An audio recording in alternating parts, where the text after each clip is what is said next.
Kinalas tayo. Walang awat ha. Walang awat ha. Sarap. Walang awat ha.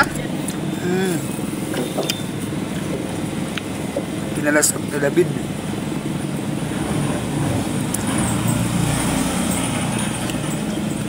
Grabe nang i-vlog siya bumbu. Sakto pwede sa taglamig ngayon. Itong kinalas na ito.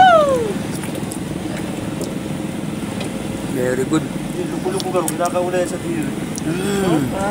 Malikan niya. Iba na Malikan niya pagkatid. pag nakatinaol, pag di na kami nag-uulay, kada diri ko, magkaiwal na kami kayan. Sabi na, pag di na kami nag-uulay, magkaiwal na kami kayan. Masuri ka. Oo, sorry. Aray Sorry man po, sorry man. Basta mag-iwal kami, di na kami nagigirungan. Dahil ako nagantaram. Ha? Kunyan, magkabati pa ka mo. Pinakaulay ko bang sa diri ko ay. Tol, kumusta tol? Si Utol ko yan o. Boy. Hindi mo si Utol o. Utol ko yan o. Nasaan mo po? 45. Masarap din po talaga ang kinalasan dito sa W Street.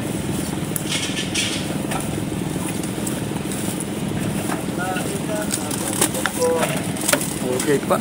Saktong sakto.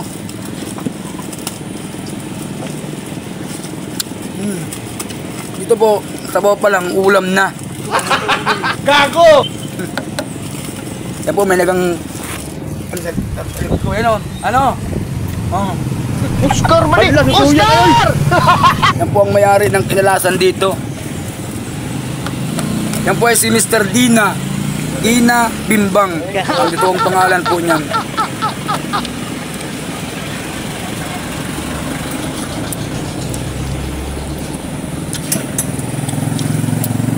Up.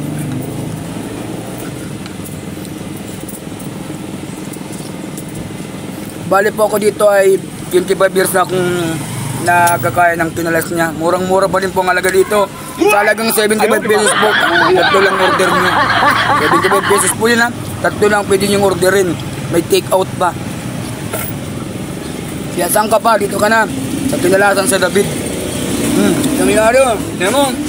Puging-pugi yun. Ang pangalan mo ay Dina Bimbang. Yung pangalan